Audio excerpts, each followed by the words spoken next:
Hey, everybody, I'm your host, Jerome, and you all are in for a treat. I know I say that a lot of times, but this one, I want you to get your notepad out. I want you to find a quiet place where you're not going to be interrupted because whether you're on the path to an eight-figure exit or you're just starting that journey or you're already out and you're asking yourself some questions that you're scared to ask other people, I think this episode is going to be tremendously impactful for you. I've been scouring the internet looking for guests as I always do, and I have found somebody who I think has a very different perspective on the way that value is extracted from businesses and the person who is impacted when that value is extracted. And so with that, I would love to welcome my man Rick Martinez into the show. Rick, how are you, man? Hey, Jerome, I'm doing great today. I just share with you what a beautiful day we're having here in Texas, and I'm doing good and so excited to be here. Thank you. I'm so glad that you decided to come hang out with us. It was really cool to see your post on LinkedIn. And while I try to make evergreen content, I just couldn't believe that you were doing a shift at a hospital ER on Easter Sunday. But I think it goes into the type of person you are. And so let's talk about that. Why'd you decide to spend Easter Sunday at a hospital? Let's start there. Good question. And yeah, the post you reference is really fresh. We're here, we're still in April. I'm an ER nurse. That's my vocation. I've been a registered nurse since 1995. So 20 something plus years. And there was a very short time where I wasn't actively practicing as a nurse, but over the last few years, actually just pre-COVID, I dove back into the profession and I was working on Easter Sunday in an emergency department. Literally, I'm looking over out my window because it's about 200 meters from where I'm at. And I keep myself in the game. It's good to have that skill set just to 20 something years as an ER trauma nurse. It's hard to just let it go. You know what I mean? Yeah, I worked Easter Sunday. Yeah. So it sounds like you're interested in keeping your technical skills sharp. You didn't want to get too far away from that. Is that fair? It is. We have skills as humans, whether it's technical or we've learned them or it's something we feel we're naturally good at. And I think it's part of our obligation if we desire to stay at the tip of our spear, that we sharpen all those things. And yeah, I could not practice nursing, but I'm just like, I've done it for so long. I want to keep myself on you know what, Jerome, you never know. You never know when you're going to be downtown with your girl or downtown with your kids or at a game and somebody passes out. You never know. And I don't want to be in a position where I have this training and not know what to do. And so I keep it sharp. Got it. So you came back to being a nurse. You said for a short period that you weren't a nurse. And so can you take us on the journey to the place where you built a company that you were able to exit? Yeah, and I'm happy to. So what I'll do is just to give a visual, what we'll do is I'll give you the 30,000 foot as if we're flying over the mountaintops. And then wherever you want to go into a peak or valley, I'm happy to. So I already shared that I'm a nurse. Been one for several decades now. And so I graduated in 1995 and 96, 97.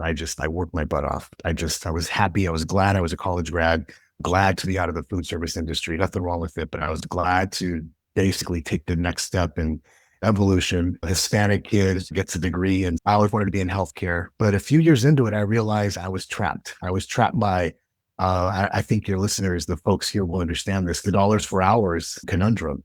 I could only work so many hours, literally.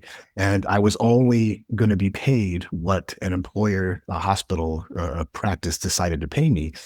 And I was making good money as a nurse. There's nothing wrong with that. Nothing wrong with it at all. But I'm just like, I don't like that. I didn't like being in a box. And for some folks, it's okay. For me, it just didn't sit well. And I didn't know what to do about it. I started a company in the year 2000 and early 2001, I became self-employed. I contracted myself to a hospital direct and I doubled my salary. And so Whoa, I whoa, didn't whoa. really, You give me 30,000 foot view, but you said you contracted yourself to the hospital, doubled your salary yeah. like overnight. No, that journey took a while. So remember, I was as a staff nurse, here's what you're going to pay me, here's what I can work. And I thought there's got to be a better way. So I went to what's called an agency. An agency provides supplemental staff to hospitals. And it's agencies that exist in every industry. And so I thought an agency nurse was making $8 an hour more than me, doing the same work right next to me. And I was intrigued. So I went to work for an agency. From there, I thought, okay, I'm still trapped. And so then I realized that I could become a travel nurse and make more money, but I was still trapped. I couldn't help the hours part, but I was able to activate the dollar part. And I thought, okay, what's next? And so I realized that there are nurses around the US who are unionized and they go on strike. What do they need? Strike breakers. I did a strike. I worked a strike and my hourly rate escalated even more. And then I thought, what more could there be? Now I've now contracted through an agency at a variety of hospitals around the country. And I thought, what if I became the contract body and contracted myself? And I didn't put a lot of thought into it, Jerome. It just, the moment that it happened was I was on a contract here in Central Texas at a hospital that became my first client. And this was in the year 2000. And I was leaving the night shift and I was walking over the Sky Bridge to the parking garage. And the director of nursing was coming in that morning and we were passing. And she goes, "Hey, Rick." And I said, "Hey, ma'am." And she said, "We want to renew your contract. We love having you here." And I said, "I'd love to stay here." I said, I said, "I'm going to switch companies." And she said, "No problem." She said, have them send the contract over. And I kept walking, knowing there was no company. It just came out, Jerome. I got home and I was up. I just worked a 12-hour shift. I was up for hours trying to figure out what the hell did I just say, do, and what am I going to do about it? I went to Zoom. I went to legalzoom.com and formed an LLC online. I had a friend who was an attorney. I said, "I think I need to help draw up a contract. Help me draw up a contract." I sent it to the hospital and they said, "No problem. Have the rep come by and we'll sign it." And I said, "This is the moment of truth, Rick. You are so deep, you can't back up. I'm the rep." And they said, "Signed."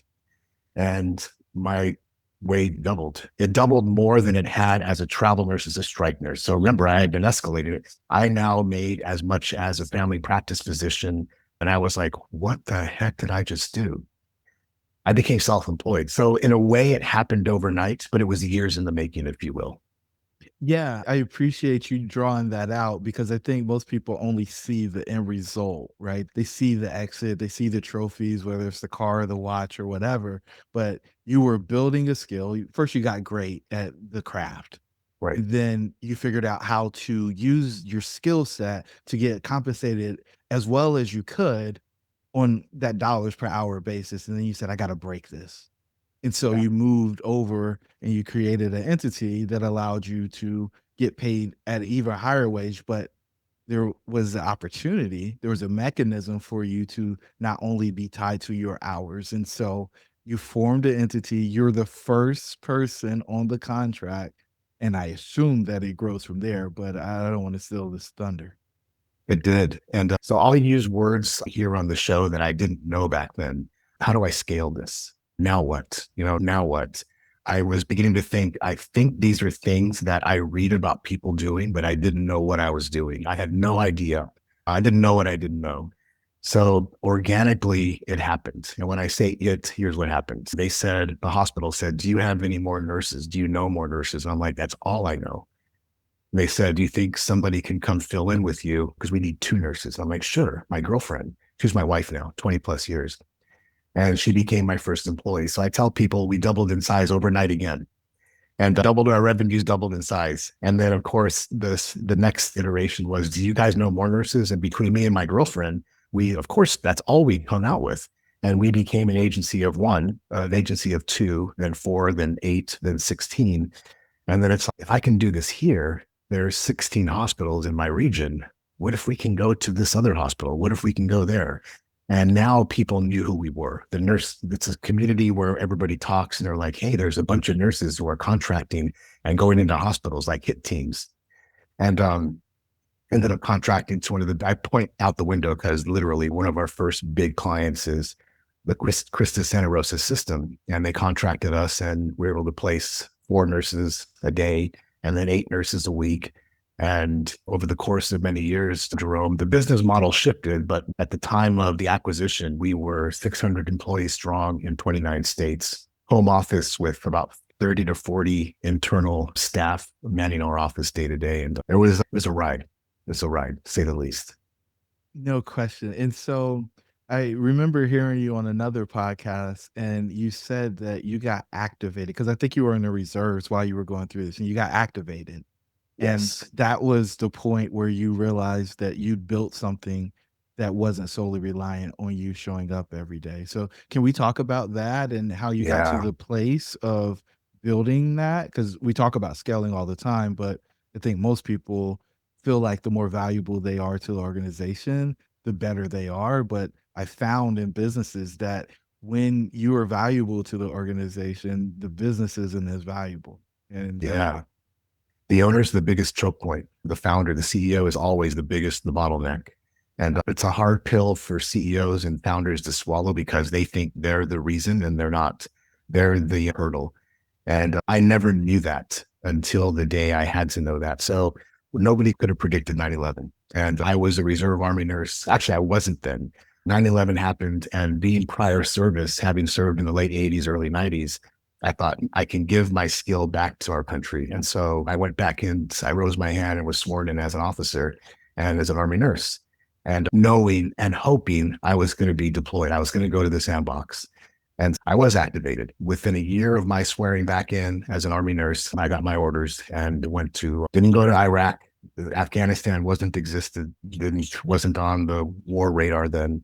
I've been training all my 20 years, 15 years, whatever, at that point. And I thought, this is the big show for me. This is it. My hat goes in the ring, but the military didn't send me downrange. They sent me to Washington, D.C. for a pretty lengthy activation or tour. It's a tour. I was activated to serve under the global war on terror. So I went to Washington and worked at Walter Reed. When I first got there, Jerome, it was the biggest disappointment in my life because I thought I've trained to be on the battlefield. I trained to be right there when our troops are at their worst. And I went to Washington to the U.S. Army's flagship hospital. And I thought, Lord, I don't know why you're sending me here. Maybe Uncle Sam made a mistake, but following the path. Um, the reason why that's important is because by the time I was activated, the company had gone from private staffing into federal staffing. So we had then at that point transitioned our entire operation to serving the federal government. So we were at that point when I was activated, our clients were military hospitals, naval institutions, bases, the VA. So we no longer worked with our initial clients, the hospitals that contracted me. We worked in the federal sector, 100%. That was a problem because as the CEO and sole shareholder of a company who worked at some pretty large contracts with the federal government, I was now a federal employee as an Army officer. And who would have thought, who would have known, right? So I had a choice. And the choice I could not leave service. That was not an option. The option was get rid of the company or sign power of attorney. So we hired a CEO, I signed power of attorney, and my wife, who was operationally an operational savant, basically ran this stuff during my activation. So I had to sign over power of attorney. And the lesson I took was the whole bottleneck thing because the company exploded. We were already fast growth. During my absence, because I could not participate in the running of the company we won more contracts, we grew. And of course, 9/11 had a lot to do with it, with deployment tempos, but we exploded. The company just grew massively, hockey stick at that point. And I realized the lesson I learned then that I understand clear as day today was I was the bottleneck. The CEO is the bottleneck. Get out of the way, get good people and get good butts and seats and get the fuck out of the way. And I would never have learned that if I had never rose my hand, if I had never become an Army nurse. Everything was happening for reasons that are well beyond me, Jerome. But again, I was on the path. If this is where you want me, this is what I'll do. That I have to give a power of attorney, that's what I'll do. And I guess I learned maybe the hard way that don't fight it. Sometimes you got to roll with it. So that's what happened. Walter Reed, power of attorney, company grew. I realized, holy cow, I need to not go back. And that was another whole other story when my tour ended. Okay. And so I want to thank you for your service. And I've heard a little bit of this snippet, but I really want to dive in here. What did you find because you said you were disappointed that you ended up in Washington. You didn't go to the sandbox. But what did you find when you actually walked through the halls of Walter Reed? And did you find out that you were probably in a better place than you would have been if you were in the sandbox? Changed my life, Jerome. I got to Walter Reed and did all of my in processing. And when I was active duty in the 80s, 90s, I was enlisted. I was a private first class. And I went in as an E nothing and left as an E4. And this time was different. Now I wore a bar on my collar. And so it was a little different. It felt different. And in process, I thought, I'll for sure going to work in the emergency department. Walter Reed at that time was the old Walter Reed. It was in the district in Washington. And it was in a very, let's just say, bad part. And it was at the time where the gates weren't necessarily closed the way they were today. I thought, I'll go to the ER. I'm going to be an ER nurse at Walter Reed. And no, they sent me to a ward, which is a floor. The civilian sector calls them floors or units. The military call them wards. Went to a ward, and it was a general medical surgical ward. And I'm like, you got to be shitting me. I'm going back to nursing 101, my very first job. Basically, every nurse's first job is med surge. And I thought, this can't be happening. I'm experienced, and they're sending me to a basic general, drive on, Rick, drive on. Got to put the uniform on, get the haircut, and drive on. Got to my first day after in processing on the ward, met my COs, met a lot of the other staff nurses, civilians, and otherwise. Plot twist here. It was ironic because some of the civilian nurses were employees of my company. So they didn't know who I was. I was there as an Army officer, but it was a bit interesting time. But Jerome, I get there, get my first patient assignment, and knock on the patient's door, walk in the room, and I stop cold in my tracks. Even now, as I'm saying this, I'm getting chills down my entire body. I looked, and there was a young man trying to get out of his bed because he saw I was an officer, didn't know I was his nurse. And I said, don't get up. And I stuttered, and I looked, and he was missing an eye. One of his ears was gone, not with a bit gone, no leg, one leg was gone. And he looked like he had been through war, literally. He'd been blown up. And his mom was on the other side of the bed, and she had been with him since he got to Walter Reed. He was a casualty of war. He had been in an IED accident. And at that moment, I realized this is why I'm here. I still don't grasp it, but this is why I'm here. I'm here to take care of these heroes at this point in their life. They've already been blown up somewhere in the desert. They've been evacuated, probably had emergency surgery in a cache or a forward surgical team. They've gone through Germany. Now they're at America's fucking flagship. And I have the privilege, I have the honor of being their nurse, taking care of them while they become Americans back on our soil again. And that was 1.5 years, day in and day out, knocking on doors, opening up, no legs, missing arms, missing ears, traumatic head injuries, traumatic brain injuries, day after day. And I realized that this was the most profound, to this day, that tour, those patients, that was my most profound time as a nurse in my life. I got to take care of our heroes every single day. Watch them go from, I have no legs, my life is done, to getting prosthetics and walking out of that hospital proud as fuck to have done what they did. And it's best job I ever had. 1.5 years, I thought, God, thank you. Thank you for knowing the path and for not allowing me to get my ego in the way, anger in the way, and for saying, this is where you belong, Rick. It's a beautiful job. I had the most wonderful job, tour of duty, patience ever. Thank you for your service. Appreciate that. Okay. So the business is growing. You're doing your life's work. You're working in your passion. You're serving at a level that you probably didn't get to serve on a regular basis beforehand. And then it's over. And you go back to headquarters, HQ. You had a direct line to the person running it, but now you're back home at HQ. What do you think then? What happened?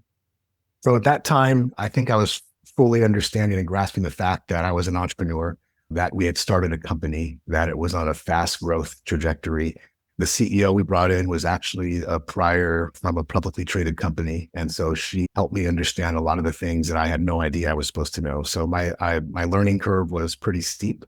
And what I also realized was it would be detrimental to the business if I tried to get back into it after being removed from that long. There was no reason for me. So we opened up CrossFit gyms. I found and fell in love with CrossFit. And so we founded not the first, but some of the first CrossFit gyms here in our city back in 2007.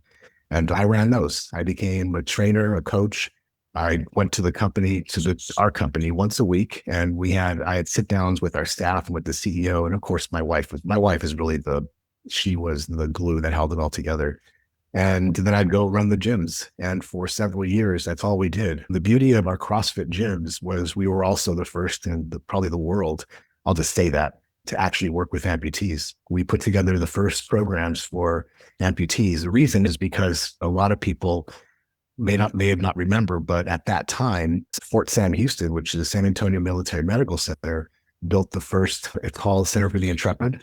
They built it after 9/11, and it was to rehabilitate all of our amputees. So literally, San Antonio became the hub for all thousands of troops who were losing limbs. And they needed a place to work out. And we tailored programs for amputees in our CrossFit gyms and did that for a while. Stayed out of the company, did it for a while. And that's how I kept my meddling self out of messing up a good thing, if you will. So let me get this right. You still own 100% of the nursing company, At that time, yes. and you weren't going there every day. No, You pick up a new thing, and you're working on that, but I think you're still getting paid from the other thing. Am I wrong about that? no, you're not. I drew a salary as the CEO. I drew a salary. That's amazing. Okay, so I just want people to get that because I just want to hammer this point of decoupling time from money because I think it's so valuable. Truly becoming an owner, I think most people believe that they go from being an employee to being self-employed, and that's the holy grail. But when you actually build a business, you can manage a person managing your business and actually get time freedom and still get real income. So this is interesting, Rick, because I think this is where I really dove in with you. I think a lot of people are chasing financial freedom. I think it's the wrong F, though. I think they're looking for fulfillment. And I guess the first question is, do you agree with that? Because to exit a business and to have multiple businesses started that were paying you income, I suspect that you found financial freedom. Is that the holy grail, or is fulfillment on the other side of that and the thing we're all truly seeking? That's a great observation, a great point, and an even greater question, Jerome, because I don't have a growing up sob story. I'm Hispanic 100% from Los Angeles. That's where I was born. My family is from East Los Angeles, which is basically the shithole at that time of that's where all the gangbangers lived. And my family had some legit gangbangers. And my parents promptly, when my dad came back from Vietnam, moved us out of East LA.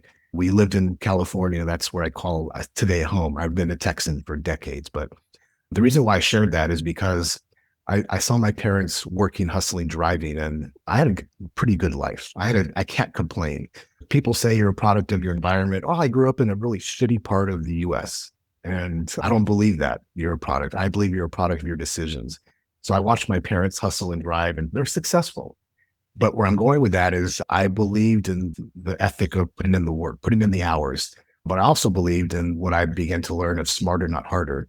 And all those lessons learned, I begin to believe for a while that financial freedom was the be all end all, that the fat bank account, and you alluded to something earlier, watches and cars, and not in a bad or grandiose way, so I thought, but in a way that maybe this is how you know when you've made it, when you have the stuff, the things. And if you had asked me then, I would have probably have leaned more towards people want a nice big house and the big garage, and they want to be able to park a German engineered sports car in it and be able to put down the card and get the watch. And there was a part of me that leaned into it. It was to my detriment, I later learned. But today, if you ask me that, absolutely not. I agree with you 100%. It's freedom is the F word we should be seeking, and freedom from location, freedom from dependence, freedom from, and when we realize, and what I believe, and I think you're pulling this thread, is when we don't base our freedom on money, then everything shifts because the money follows. What I've learned today is the money is out there in abundance. It's out there. It comes in waves and it comes and it goes. It's just a matter of putting ourselves in the right place for the right reasons at the right time. And I could probably go on about this. Even I sent an email out this morning, Jerome, like an hour before our call, because I usually email my list.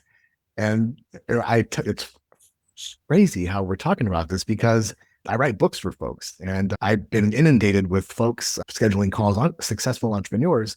And when they hear my price, they don't balk. They don't think twice about it.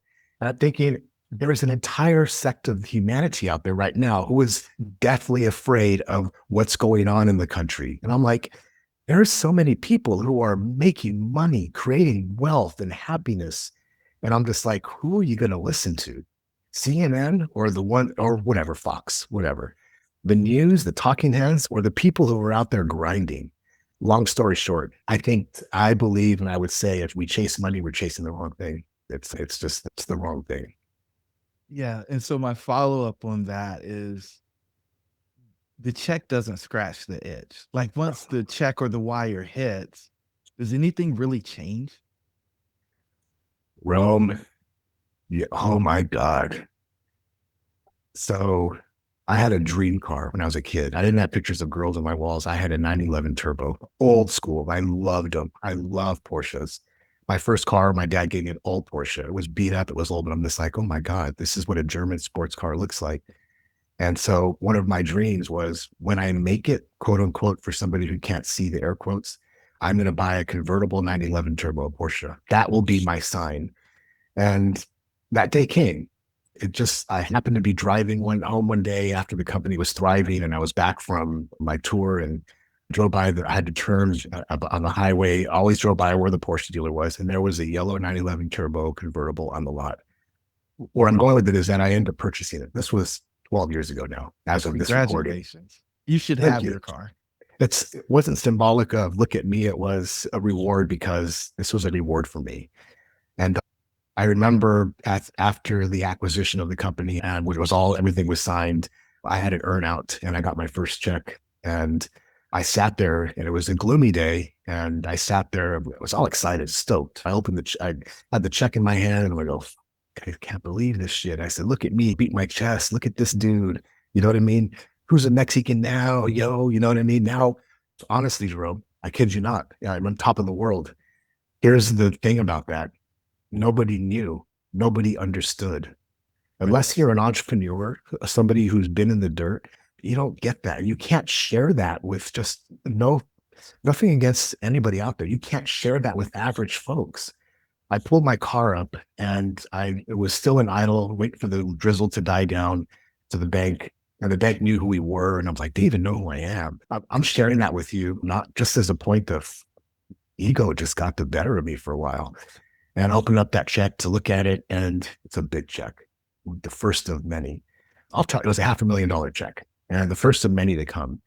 And I thought, I've never held this much in my hand, and this is like mine. And as I'm doing this and I'm holding it in my fingers and looking at it, I look up and I started crying. And I haven't shared this story very much. This has been personal to me because when I was doing that and at mentally beating my chest, I realized this can't be it. And then I thought, is this it? Is this all? Is what I've worked for this piece of paper? And it was the beginning of a very distinct part of my life. It changed me. Where when I believed it was the pinnacle, what I realized was, wow, it could have been. For the outsider looking at it, it's a pinnacle that people want to get to. But I felt so alone. I felt things I'd never felt before. And I deposited the check, just to be clear. I didn't go tear it up and become a monk, but I realized that something had shifted and I didn't know what had shifted in me, but something had changed. And it was the next phase of my life. Yeah, we call it the founder's exit paradox. It's like I should have all of the things, right? I basically hit the lottery. I can go do whatever I want with whoever I want, whenever I want. But there's still this sadness. There's still this almost remorse, this loss there, and but you can't go talk to anybody about it because they won't get it. And you feel bad because you should be grateful you hit the goal, but it's just always there's this dip on the other side. And so my guess is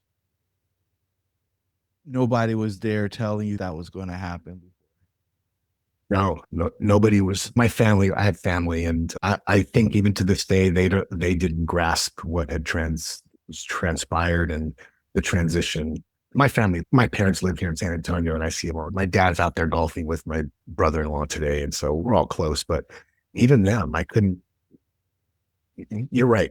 I didn't know that there was nobody there until I realized there was nobody there. Of course, my wife, and it led me to explore and really understand that there are groups like Entrepreneurs Organization, like YPO, Vistage, like there are these affinity groups and masterminds of folks who have come together. And I'm sure you understand that concept, but I didn't know that. I just, yeah, I was extremely lonely and I didn't know what I was supposed to do. I didn't know I was in uncharted territory and I felt literally alone. Yeah, it's interesting the groups that you mentioned because I think the majority of them really focus on helping people get to the point, but the focus is really on the entity and tinkering with the business and figuring out how to extract more value from the business. And what we're really focused on is the person. Like I believe there's a whole person behind the business. Like the founder, you get the check and then it's like you start asking a bunch of questions. Like these new people show up. Well, are they just here because I exited or are they here because they want something from me or are they really excited to be because of who I am and the work that I put in and they truly understand the sacrifices that were made and it's a really uncomfortable space and if you don't have somebody walking with you on that journey, I just think you end up in a place where you don't know what to do. And that's what we're working on here is helping people get that the goal is worthy. But you're going to ask those three questions on the backside of it. Is this really it? What was it all? What was it all really for? And what now? You didn't say that, but I'm sure that was the next question of what now? And because you said my life pivoted, I had to change. And so what happened when you made that change on the other side? What'd you realize and then what'd you go do? You said two words that I've never heard anybody say besides my wife and I, and that's life pivot. I didn't know what to do. I knew that everything I had done now at that point for many years had to do with entrepreneurship, with startups, with something in that space. I was fully engrossed in that world, if you will.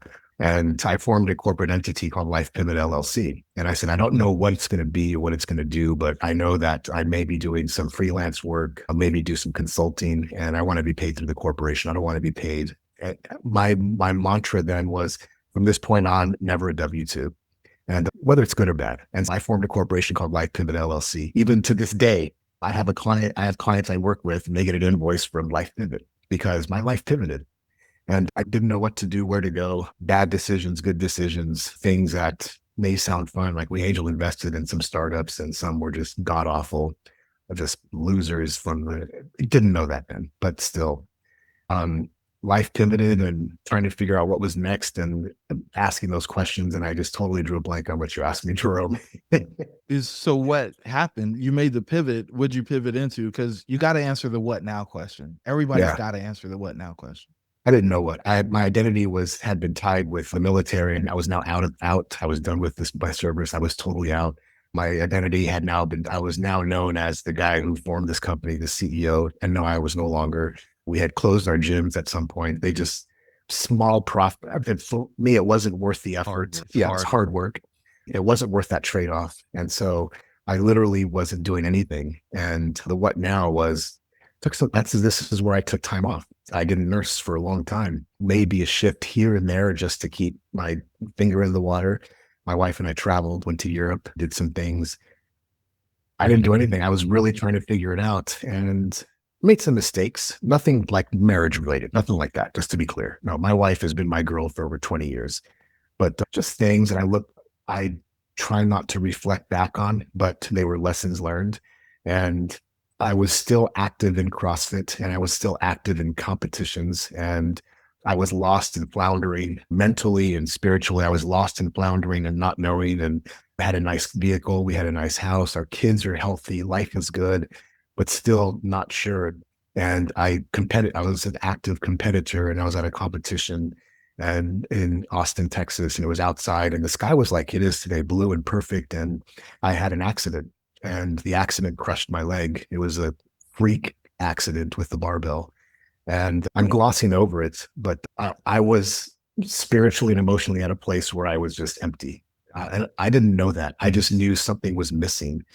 And I thought powering through was the way. So active competition sports and CrossFit and triathlon was my way to power through and to show up and be the guy still and be somebody. And because I didn't want to be the nurse, I didn't want to be, but I didn't know who I was supposed to be, Jerome. And it was a freak accident. I was a trainer. I was active. I've been trained by some of the best CrossFit athletes, even Coach himself. I'm the founder in 2007. He was my trainer, mine, Wow. when he was still acting in his business. Freak accident crushed my leg. And as a trauma nurse, and I'm laying on the ground, it happened so fast. Even the judges, it was an Olympic lift. They thought I had just fallen down, and I thought I can't get up. And it happened in split seconds. But I remember lifting my head up and looking, so I was laid out flat, and I looked at my right leg. I'm like, that's not good. It just looked mangled, and it was. And so I laid back, and I was looking straight up at the sky, and I don't know. God spoke to me. I'm not trying to be coy or anything, but I looked back and I said, this is what I'm just saying. I'm thinking this and I'm feeling this. This is what you've been trying to tell me, that it's not about me. And as that moment and that thought, and I'm looking straight up at this beautiful sky, I said, thank you for just making it a leg and not my life, not somebody I love. I said, thank you and then the pain just washed over me. And after rehab, 7, 8 months, major surgery, not being able to walk, I was baptized. I got baptized in my backyard. And that became the second biggest life pivot for me. What you just described for the audience is an existential crisis. Sometimes we call it an exit crisis because existential is hard to spell, but it's the redefining of who you are and what you're going to do. And I'm glad you were doing things in a healthy way. And I think you alluded to some of the ways you were talking about nothing marital. Like some people blow everything up, right? Yeah. They blow all the money, they ruin all the relationships around them just because they don't know who they are or what they're supposed to be doing. And it sounds like you found a place to pour that in. You got to think if you build something that big and then you don't have any place to place that effort, it starts to almost like a nuclear power plant. Like it starts to eat itself until you can find some place to place that energy and that attention. And man, I just appreciate that. The other thing that I thought was really cool is, and I may be wrong here, but you probably got that calling before, right? Before you're laying flat with the pain, you probably knew that you should be doing something different. It wasn't about you, that there was more to this. And I say usually there's a whisper and then it's the inside voice and then maybe it yells at you and then I say you get hit in the face with a 2x4, but you hurt your leg lifting weights, but it's going to get your attention eventually. And we get to decide at what decibel we hear or feel the thing. And it sounds like you went all the way through because you were just fighting and pushing through. And unfortunately, as alpha men or alphas in general, that's what we're taught to do. Yeah. Just keep going. And we don't talk about how we feel or what we're feeling. And that feeling of emptiness is a really dark and scary place to be. And if nobody's there with you, who knows how that works out? We've seen it work out in some really bad ways. And so these are the secrets that nobody wants to talk about when it comes to the exit paradox. They only want to talk about the money and the Porsches or the things that end in I from Italy that cost a Yeah. whole lot of money to insure and fix, and you can only drive it 250 miles a month or whatever. It's all of that. And it's just such a good job of explaining that. And I mean, so I appreciate you being so vulnerable because I think there's a whole lot of people who would be scared to share those things, but I think it's absolutely going to help people. And so you get baptized, and then what? Yeah, honestly, I still didn't know what I was supposed to do, but at least I felt like a part of me was being filled up. And that's the only way I can explain it. I did join some affinity groups. One of them was called C12, and this is Christian Business Owners. I did have a couple projects in the works. I started to write one of my first books at that time with a ghostwriter and fell back in love with writing, which was one of my first passions as a kid, and started to think about what I was going to do next, but in a more fulfilled way, if you will. And it's hard to explain, but I felt like a part of me was now being filled back up. I didn't realize it was empty, and got back into nursing. Not that I was ever out of it, but I had been removed from it and started to take, honestly, a little bit more pride in the fact that I'm a nurse, that I have a skill and I can help people and take care of people and share that with people. And did some contract work, and over the course of a few years, I started doing some coaching. This was another part of while I was building the company is I became a trained business coach for EO. I was one of their facilitators. So I took my facilitation training and worked with young startups. And so I became a paid coach, and I liked it, but it wasn't, I realized that wasn't what fired me up. It paid some money, which was fine, but it wasn't going to be my next thing. So I tried a few things, basically, what I was saying. Did some one-on-one personal training. Still, it didn't fulfill me the way I needed it to. I dove back into my writing, Jerome, is what I did, which is I realized that was my truest passion from 12 years old is writing. And I just wrote for myself, wrote some poetry, wrote some creative nonfiction, published it places like medium.com.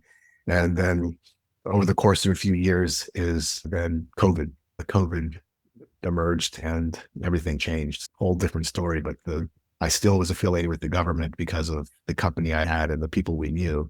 And when COVID struck, as soon as the world locked down, they sent me to Europe, and I spent the entire COVID in one of the most beautiful countries in the world. We're working for Uncle Sam again. And but the reason why I shared that is because I was so isolated as to where they sent me, is that I dove back into my writing and started ghostwriting for clients. Started because now entrepreneurs couldn't have martini lunches. They couldn't do handshake deals anymore. They had to do everything on social media or electronically. And so many of them who knew me said, "Hey, Rick, I need somebody to help with my newsletters, with my emails." And I said, "Okay, what do you have now?" They said, "Nothing." I said, "You have no way to communicate with people." And nope. So I helped them. I dove back into my writing and became a ghostwriter for a lot of CEOs and their companies. And that cascaded into what I do today. And that's I write books for them. So do you think if you had someone to help you with the process of finding your next thing, that would have been valuable? Yeah, I do. It would. The shared experience, yes. The short answer, what I realize today is by all means, having a group of like-minded folks, whether it's a mastermind group, whether it's just a coach, but somebody who has been to the place, experienced the things, and can share in a non-provocative way. In other words, entrepreneurs don't like being told what to do. But if you tell them in a way that it's wrapped in a story or in my experience, suddenly the smart ones will listen to the wisdom. I never had that. So it would have helped. Would I have made less mistakes and had a different journey? Maybe. But this is still my journey. Yeah. It's the Yeah. path I, I only asked the question because I know some of the listeners are out there, and there are certainly people out there who have to touch a stove to see if it's hot. yep. But there's a lot of people who are like, "Man, I don't know if I'm as strong as Rick. I don't know if I could go down in that bottom and come back out myself, or do it without ruining the relationships that I love the most or care about the most, and or making mistakes." And even you said there's some things that happen that you don't want to talk about. You don't want to remember those things. And so if we can avoid those and get to the place where we're making that impact and helping other people, I think there's just so much value there, and we can skip some of the things that we want to edit out. And so that's I just want them to hear from somebody who's already there that there is some real value in having somebody along with you on the journey. No doubt. Um, and so with that said, it seems like you joined some organizations, you did some coaching. Do you consistently have somebody that's helping you with your next phase of life now? Or are you a lone wolf going it on your own? What did you make that a permanent part of your life? So no, I'm no longer the lone wolf type. Intuitively, that's who I am. I'm by nature a loner. I'm an introvert. I realize that introverted activities are where I'm most fired up. I got to share with you, my dad's out golfing right now. My family's in town and they said, come golfing. I'm like, I don't want to golf. I don't want to be on a course. I love the guys. It's my dad. It's my brother-in-law, my two brother-in-laws actually. And I don't want to golf. I'd rather be here on a podcast. And when we're done here, I'm going to do some writing for a while. That's what fires me up. But so that part of me is still the lone wolf. But to answer the bigger question is absolutely, I'm not alone in what I do. I have people, good friends of mine who have been to the same abysses that I've been through, who I bounce ideas. We do, think of a friend today, a recorder. He lives up in Austin. Him and his wife and my wife, we get together and hang out and road dues to the wine tours, and the girls talk about girl stuff. And him and I sit there and talk about life and business. And what do you think about this? And I know I'm going to get the no shitter response of somebody who's been there. So long answer, but no, I absolutely don't do it alone. I was in Chicago with another friend. He's actually a client, but he's a high level business coach. And being able to be there, and even though it was about him, have him answer some questions for me, I would not recommend somebody try and do this alone. It's not the way to go. I find it to be the most inefficient and ineffective way to do it. Some people are hard headed. So, Rick, I've got two more questions for you before we wrap this bad boy up. And the first one is, who else should we have on the show, man? I want to talk to more people just like you. And if we shout them out on the show, then I know they're going to come on because of your recommendation. I've got actually a couple. As we were talking, I've got a couple, Scott and Dan. And because as we're Not talking, I'm thinking to myself, I need to, I need to make them aware of your show. Your questioning was really, it wasn't surfacey, like you said. I liked it. You're making me think and actually share things, and nothing wrong with that. But they've got great stories, entrepreneurship journeys. And so Scott and Dan, those are two fellas. okay. Scott and Dan, we're going to have you on and we're going to we're going to get the story out there because it's going to inspire and help so many other people. The final question I have for you, Rick, and it's the one I like to ask everybody that comes on the show because we go for 55 minutes, an hour, and there's a lot of ground that we covered. And this is one I think people are going to listen to over and over again. And I suspect they've got a few pages of notes at this point. The question I like to wrap up it is if they didn't hear anything else, what's the one thing you want them to take away from the episode? It's a good one. The one thing you mentioned, financial freedom, and I will agree it's something we all want.